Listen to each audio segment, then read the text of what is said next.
Welcome to Taking Nature Black 2025. I'm Imani Overby. And I'm Lydia Lawrence, and we're your Taking Nature Black co-chairs. We are so excited to welcome you of day one of Taking Nature Black. When Lydia and I first started planning this conference over a year ago, we thought about what the conference has meant to us over the years. We thought about our experiences as Black women operating in the environmental sector, and we thought about the Black legacy that each of us hold within ourselves. As we went back and forth as to how to best capture all of those feelings, two words kept coming to mind: reclamation and resilience. For both of us, the theme reclamation captured the complicated Black connection to the environment and nature. When we think about our ancestors, I think about our ancestors in West Africa, whose way of life was embedded in the land. Against their will, they were brought to this country for their knowledge of the land when colonizers could not successfully grow certain crops. It was knowledge and connection to this new land that enabled heroes like Harriet Tubman to lead enslaved people to freedom through the Underground Railroad, and scientists like George Washington Carver to be one of the leading scientists and innovators in the field of agriculture and environmentalism. And this cannot even begin to capture the thousands of Black families and historically Black communities that supported themselves as free men and women through fishing and agriculture.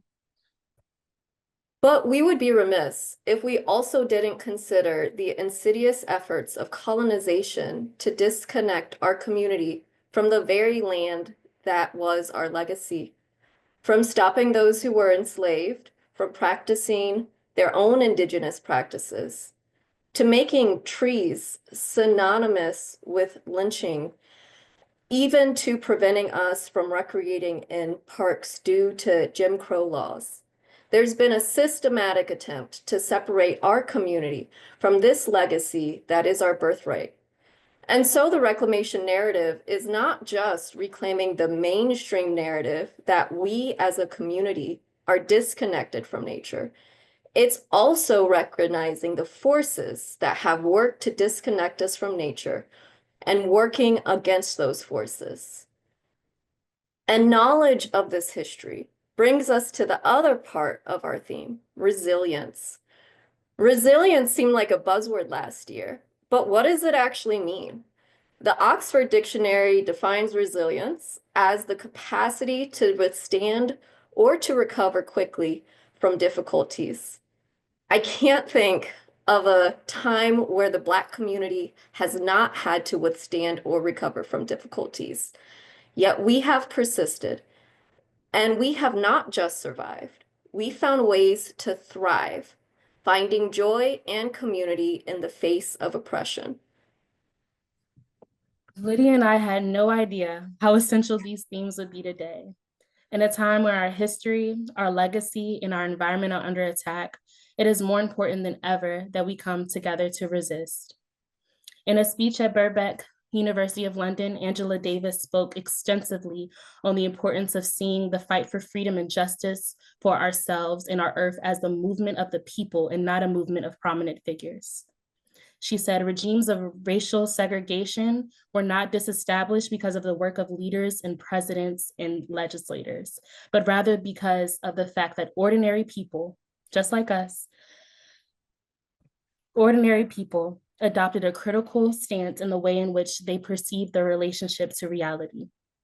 Social realities that may have appeared to be inalterable, impenetrable, came to be viewed as malleable and transformable. Emancipation, the civil rights movement, the environmental justice movement were not just the work of Frederick Douglass, Harriet Tubman, Martin Luther King Jr., Hazel M. Johnson, or Robert Bullard. While all these people were important leaders, none of these movements would have been successful without those who were enslaved, abolitionists, students, churches, and organizations whose repeated collective action had the power to change the laws that organizations had the power to change the laws and that which oppressed us, polluted our communities, and destroyed our earth. And it is us together in the face of oppression, extraction, and pollution that we will overcome. Imani and I are so excited to present to you a program that really encapsulates reclamation and resilience. Today, we bring you stories that capture all the ways that we as a community care for our natural world and for each other. We're honored to have Anacostia students share about how they reclaimed their connection to nature through young voices of the Anacostia River. Faith communities have always been a way that our community has organized in our fight for freedom. And we will discuss that role of faith communities have in environmental justice and advocacy today. We're excited to have a keynote on reclaiming the narrative of Black victimhood in the face of climate change and shifting it to one of Black leadership.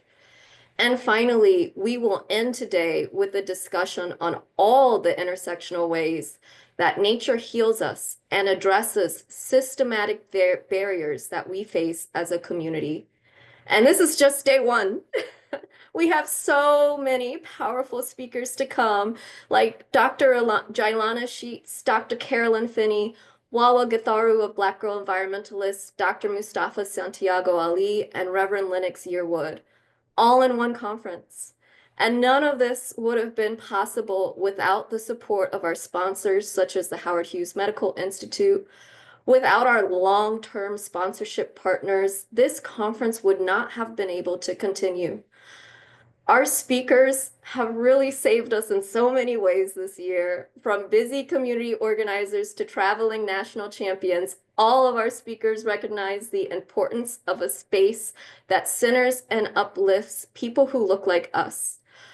Our planning committee helped Imani and me to connect to speakers, sponsors, students, and our 2025 environmental champions. And thank you for all the hours you dedicated to helping us plan the conference. And then, of course, to all our colleagues at Nature Forward who dedicated hours over the last year in supporting every facet of this conference. This is the best conference ever because of you.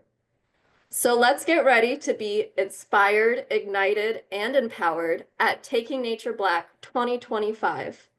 And now I'll pass it over to Nature Forward's Executive Director, Allison Pierce. Thank you, Lydia and Imani. On behalf of Nature Forward, I'm so grateful to welcome you to the 6th Taking Nature Black Conference. I was recently appointed as Nature Forward's Executive Director, but that does not make me its only leader. As Lydia and Imani spoke about, real progress comes from leadership that's exercised in every corner of our community. Back in 2016, Kelly Holzendorf, our communications director at the time, launched the first Taking Nature Black conference. She created a forum that centers and uplifts Black environmentalists in the DC area. Kelly's leadership opened a space in the fabric of our organization that future leaders like Lydia and Imani, as well as Caroline Brewer and Vince Robinson before them, have filled and expanded. What started as a small gathering at Woodend Nature Sanctuary, which is our headquarters, grew into a conference that attracts attendees from all over the country. The conference has persisted through some challenging obstacles. Back in 2016, that federal administration of the time had removed any reference to climate change from its websites, but we continued to sound that alarm, particularly for vulnerable communities. Then came COVID in 2021, and we had a virtual Taking Nature Black conference, which actually resulted in our highest attendance numbers ever. We were thrilled, though, to gather back in person again in 2023 to celebrate all the different ways that the Black community champions nature. The conference has continued to grow because the Nature Forward staff has been dedicated to centering and celebrating Black joy in the natural world, but also because it has been supported by a community that recognizes the importance of spaces like Taking Nature Black. We are fortunate to have support from small nonprofits, universities, research institutes, and government partners. Thanks to this village of leaders, Taking Nature Black 2025 continues. And for all of us in this community, Nature Forward is proud to continue living the values of inclusion, diversity, equity, and accessibility, because they are absolutely critical to our purpose. From its Taking Nature Black and Naturally Latinos conferences to its advocacy work, its nature education for adults and children, Nature Forward will continue to create spaces that include every part of our community, because nature needs each and every one of us, and we all need her too. I hope you'll visit the Nature Forward virtual booth and our table on Friday to learn about joining us as a member. And I welcome you to fill your cup over the next 4 days. No matter who you are, we all need inspiration, art, music, and fellowship that has defined every Taking Nature Black conference. And now I have the pleasure to introduce Dr. Jocelyn Imani for our labor and land acknowledgement. Dr. Imani is a storyteller, educator, and community builder with over a decade of experience as a public historian.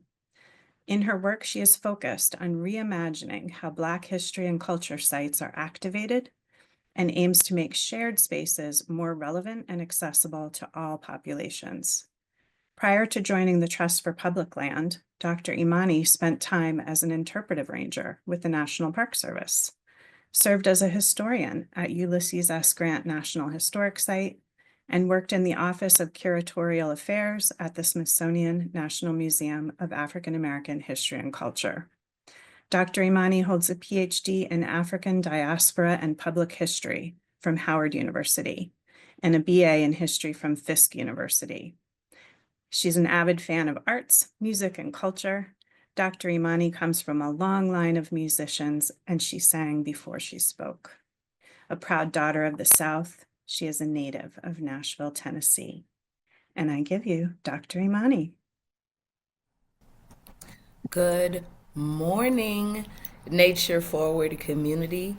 I'm glad to be with you. I will not be before you long. I just have some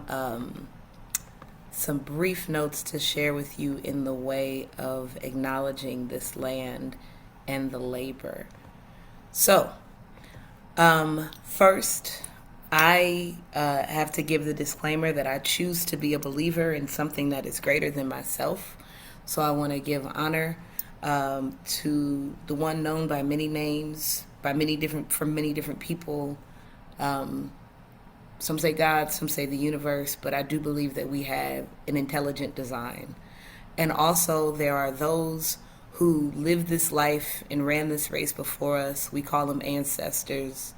Our mothers, mothers, mothers, mothers, our fathers, fathers, fathers, fathers. I have to give honor to them as well. I am coming to you from the land we now call Tennessee, which is the original home of the Cherokee, the Choctaw, the Chickasaw, the Shawnee, the Seminole, the Creek. But many of you, and Nature Forward is located in the DMV area, which is home to many, many names. Some of them that in both Tennessee and throughout this country in the DMV, we don't know all of the people who were there, but some of them that we do know are the Nachatank, Algonquian speaking people, like who we now call the Anacostans, the Piscataway, the Nauswawash, the Ackahonik, the Assateague, the Choptonk, the Pocomoke, the Chickahominy, the Monacan, the Pamunkey, the Rappahannock, the Nottoway, the Potawatomi.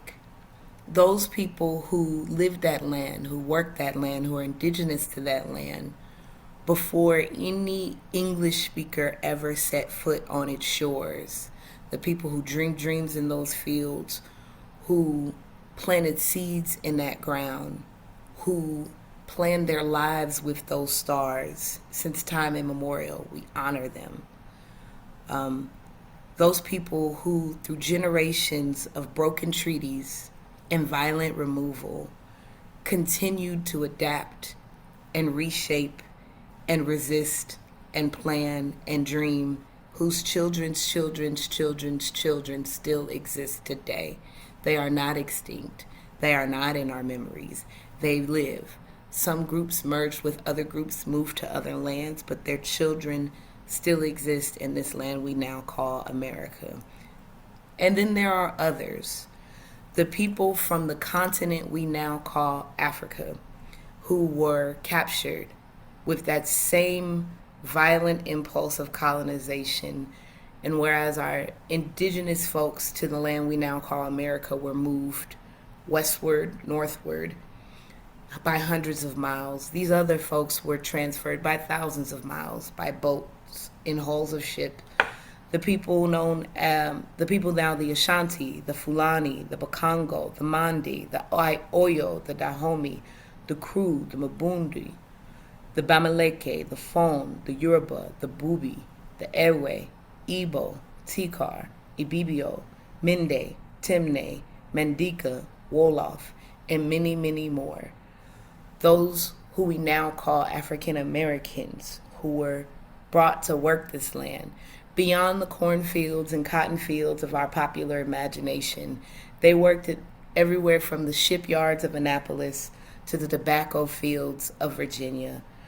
They are the ones who cultivated this land. And these folks, these indigenous people, these African people, through intermarriage and resistance, many of their children's think themselves to only be white or think themselves to only be black. But every now and again, you get a nose that's a little too wide or a hair that's a little too red from a baby that reminds you that our ancestry is mixed all up into each other together. So for those folks who, through their resistance, through their refusal, through marriage, continue to exist, their children's children still exist. We honor them as well. And last but certainly not least, we want to honor the laborers who throughout the 20th and into the 21st century have made our nation and its public lands accessible. The Civilian Conservation Corps and the corresponding she camps of the early 20th century, the first half of the 20th century, who literally built the trails, who built the parks, who built the docks, who carved out mountains so that we can now go and experience them. Whether they be lower class, English-speaking Americans from English-speaking countries in Europe, or American Africans who did that work. We also want to honor the middle-class factory workers, the ones who are responsible for manufacturing our cars, our kitchen appliances in places across this nation, whose factories are being cut, whose hours are being cut, who are finding it difficult day by day to make the ends meet. We honor their sacrifices and their investment to make our nation what it is. And last but certainly not least, we want to honor the generations of non-American workers, folks who've come on the H-2 visa or the J-1 visa, who work from the wine fields and the almond fields in California to the sugar in the orange fields in Florida. The ones who staff our national parks, who come from places like Mexico and Jamaica and Poland, under the promise of a better life. We understand that without their labor, we would have no spaces to enjoy in the same quality that we do. So we honor them and we thank them. We thank all of the ones whose names we'll never know, who made the country what it is. We thank you, we honor you, and we will never forget you. Thank you. Thank you, Dr. Imani, for that beautiful, beautiful acknowledgement honoring our Indigenous and Black ancestors. Poetry and art and music has always been a part of our conference. And so I am so honored and excited to have back with us our previous Taking Nature Black co-chair or chair, who has brought the conference to new heights and places we never thought it would go.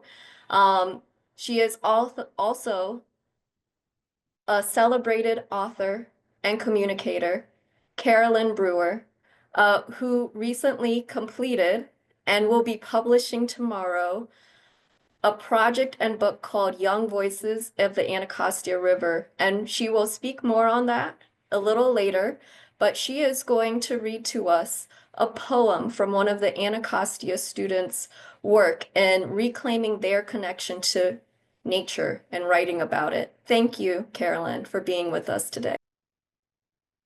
Thank you, Lydia. It is a great pleasure and honor to be here and to celebrate the 6th Taking Nature Black Conference with all of you. Thank you, Imani. You guys have done a beautiful job. Thank you, Allison, as the new Executive Director of Nature Forward, and to all of the team. It's just a joy to be able to celebrate our students with you. We work with them throughout the summer, and as Lydia mentioned, just finished publishing a book that will debut tomorrow during our book launch, and the students will be with you on Friday in person to autograph copies. So just thank you for the opportunity. I'd like to share a poem called Southeast DC Kids. It's a praise poem. The students got to write a lot over the summer, and praise poem was one of the types of poems that they wrote. So this poem was written by Harold Harris, Keon Hopkins, Janora Gray, and Mandel Bellamy, with assistance Price Holman, Olivia Howard, and Alex Arispe Fernandez. So it goes. Hello, world. Good morning, neighbors and friends. This is a praise poem coming from Southeast DC kids. We came, we saw, we went in and out of doors during the hottest summer yet, the year 2024. We touched, we smelled, we tasted and heard. We laughed a lot and played around with words. While kayaking on the Little Patuxent, some of us felt a drip, drip, drip, water sliding down our legs as we tried to keep our grips. But keeping it real, the water was mostly shallow. We had no trouble holding on to the plastic paddles. There was no threat of drowning, as some might have thought, just teamwork, adventure, and something new being taught. The trails of Great Falls, Maryland were flush with leafy trees. The sun burned so hot we could almost see steam. We saw the falls glistening and misting the air, majestically splashing their refreshment everywhere. Water dashed and tumbled over huge black rocks. Some of us had the guts to climb to their tops. We hiked Rock Creek and Malcolm X Park, learned of its protest history during times that were dark.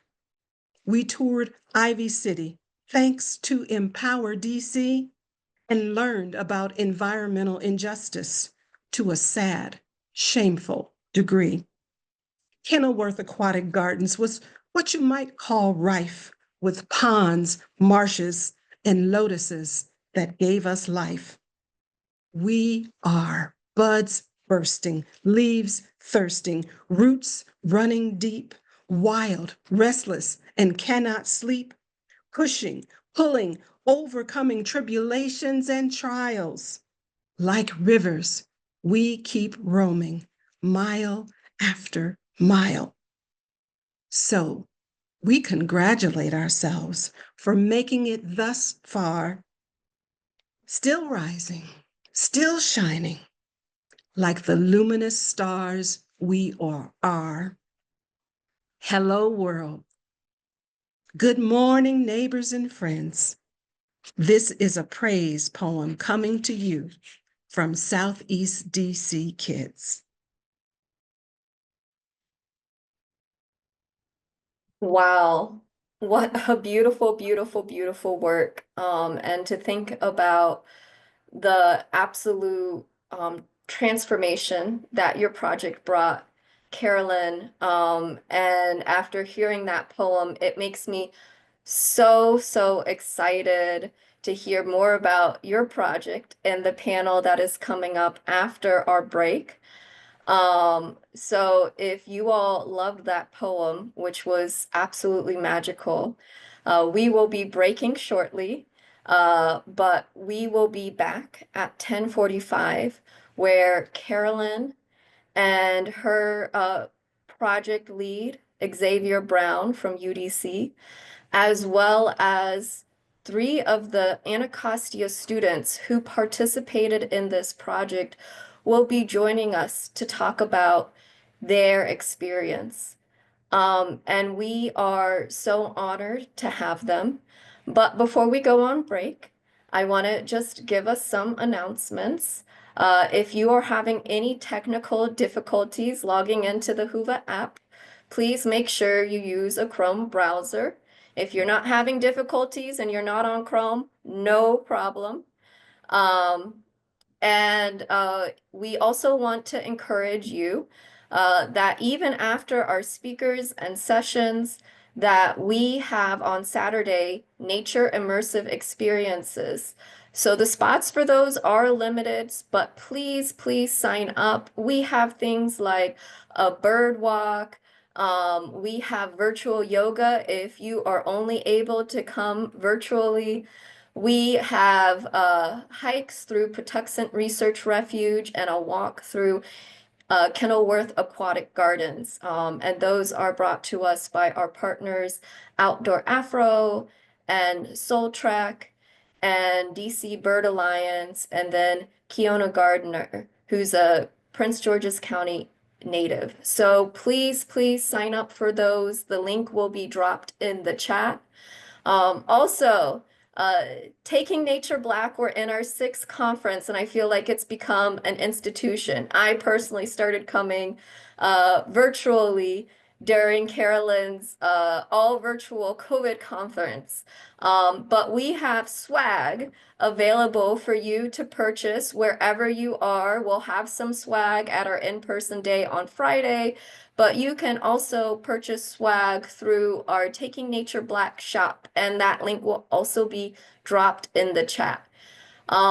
So please rejoin us at 10:45, and we will have our Young Voices of the Anacostia River panel, and we will discuss connecting Anacostia students to nature and all the art that came from it. So thank you, everyone. We'll see you back here at 10:45.